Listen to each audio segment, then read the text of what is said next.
Yesterday, on January 10th, the Washington County Grand Jury returned 6 indictments in reference to the death of Joseph Lockner, who was an inmate here at the Washington County Detention Center.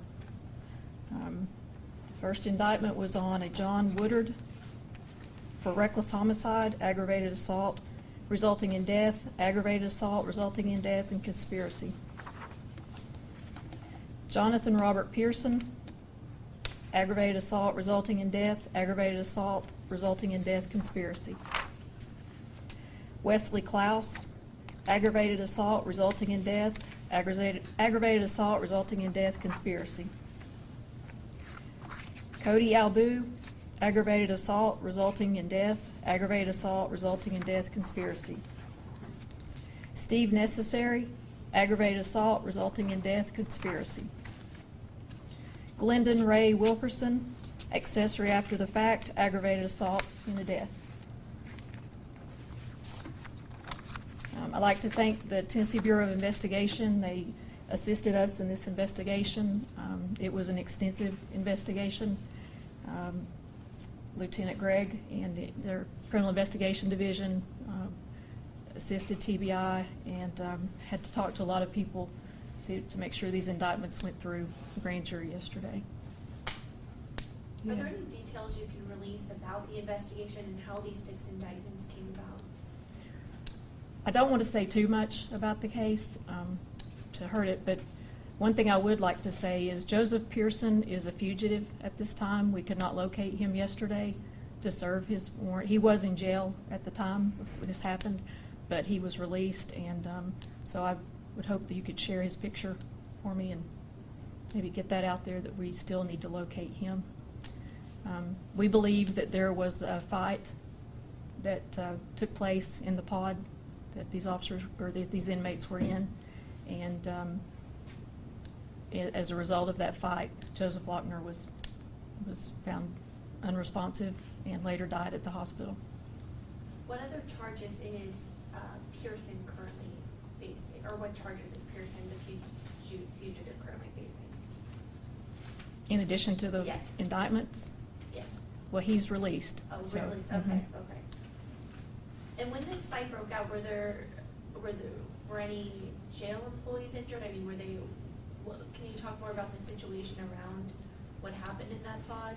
There was only one officer in the pod at the time, I believe, Captain, and we believe that he was distracted intentionally at that time, during the time the fight took place. Do you know how many people were physically involved in the fight? 2 The others were lookouts or accessories. accessories?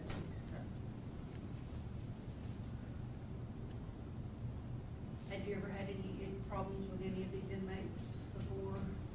Or this was a specific target? We believe he was targeted. Can you go into any detail as to why? No, not at this time. I don't feel comfortable Is it related saying to why. anything in Washington County? Yes. It's not Anthony Paget. I'm joking. So do 5 of them, do they have new bonds, the new ones behind bars, now that they're the ones that just received their indictments? Yes. Is it 100,000? They all have a $100,000 bond.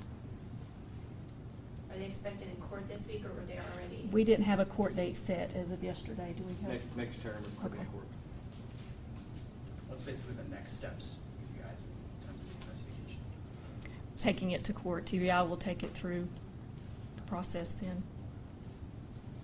This is the first time we've ever had an inmate killed in this facility. This is a tragedy. I hope we never have it happen again. Could you point to which person it is that's not been found yet? Jonathan Pearson has not been found. Do you have details in front of you about what they were in jail Mhm. for at the time? I do. The victim was in jail at the time for a violation of probation, simple possession, casual exchange. John Woodard was in custody for unlawful possession of a weapon. Pearson was in on a violation of probation, but his charges for violating were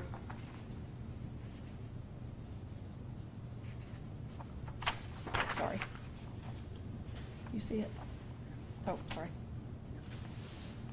Domestic assault, child abuse, simple possession of Schedule II. When you said this was the first death in this facility, how long has this facility been open, just remind me? Since 1994. This is the first inmate death since, Mhm. okay. First Well, inmate. first homicide. Homicide. Right.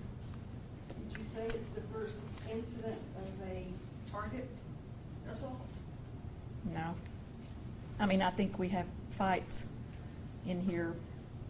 I wouldn't say frequently, but I think we've had fights in here, but not, I don't believe the intent was to kill, but regardless, they did. So, The intent in this incident Right. was not to kill. We can't. I can't if prove it that, was. right. And is that why it's not a first-degree murder charge? One would assume, yeah. Wesley Klaus was in here for aggravated assault ×2.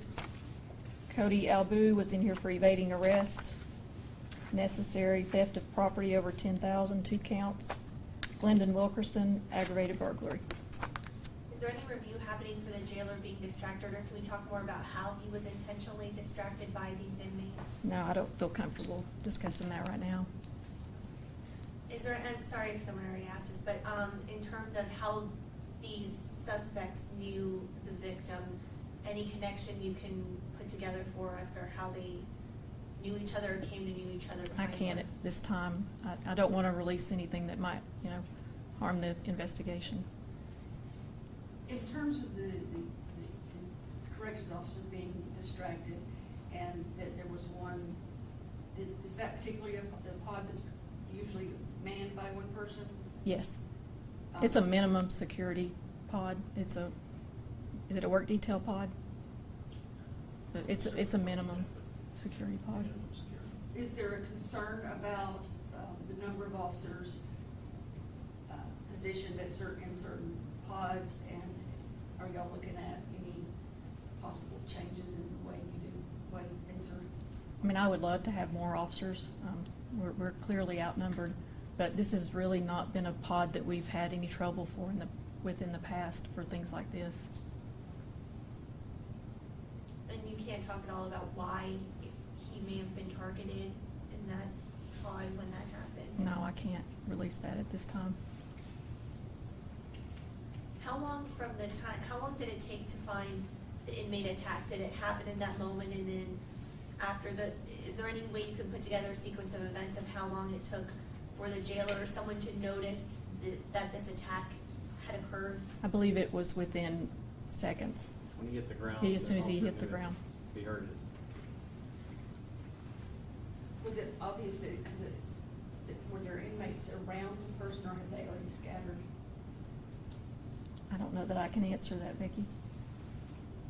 Is there any video of that attack that'll go into evidence or go into court further along the line? Not that I'm aware of. That area of a pod is not It was in an area that's typically not got a camera. because of privacy. Right. Have you been able to speak to the Lockner family or the victim's family at all? What have they said about these findings? Or Lieutenant Gregg and I both personally went to speak to the victim's mother, and of course, she was obviously very distraught. Those are never fun visits to make, and my heart and sympathies go out to her for this loss. Her son was here serving his time, and this is a tragedy for sure. and any other thoughts of security measures or extra security after something? Because you said nothing like this has ever happened since 1994. So any thoughts, or is that something that's being discussed as security measures? I think we try to learn from every event, especially a death in here, and we've of course talked about staffing and talked about are there other ways that we could have prevented this from happening. I don't know of any way we could have prevented this incident. So there had been no precursor incidents to think that he was going to be targeted for any reason? We had no warnings. Was he involved in any way cases? Not to my knowledge.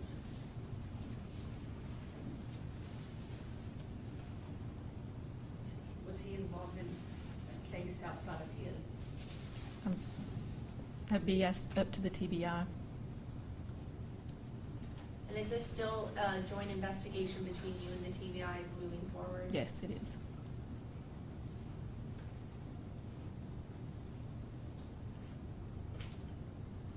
And remind us what day the incident happened on the 17th of December?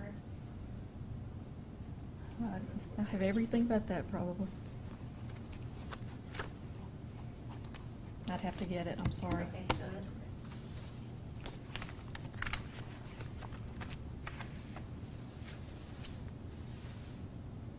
And you said it's still Pearson, is the one you're looking for. Do you have reason to believe he's still in the Tri-Cities region?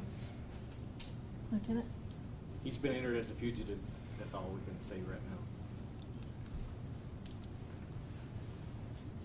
And court dates you said for the upcoming, for the 5 that are in jail, it hasn't been set yet, It'll be the second term, the next term of criminal court, I mean.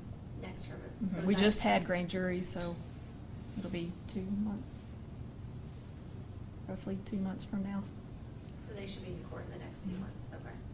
What's the status of their incarceration at this point? Are they separated or single cells?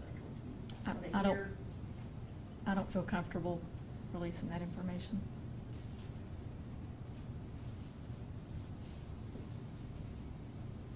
Would it be safe to say they're secure? Yes, of course. Is there any other further description you can give us of that fugitive? What he maybe, you know, and what he was last seen in, anything, you know, car anything we can get out to the public? Tell you what his build is, yeah, because I would appreciate your help in that.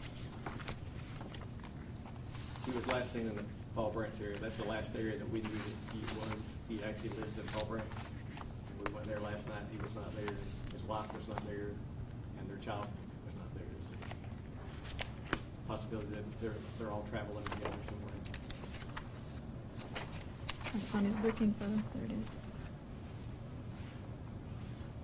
He is approximately 6 feet tall, 190 pounds. Very muscular build, but thin. Bald, blue eyes. I don't know of any distinct tattoos. I can't remember on him, but I don't think he had any distinct tattoos. Is it possible that anyone else could be charged in this, or are these the only indictments you foresee? Well, the investigation is ongoing, so So is it possible other inmates could have been involved in this fight? we don't know. It's ongoing. We'll just have to see what comes out of these indictments being served.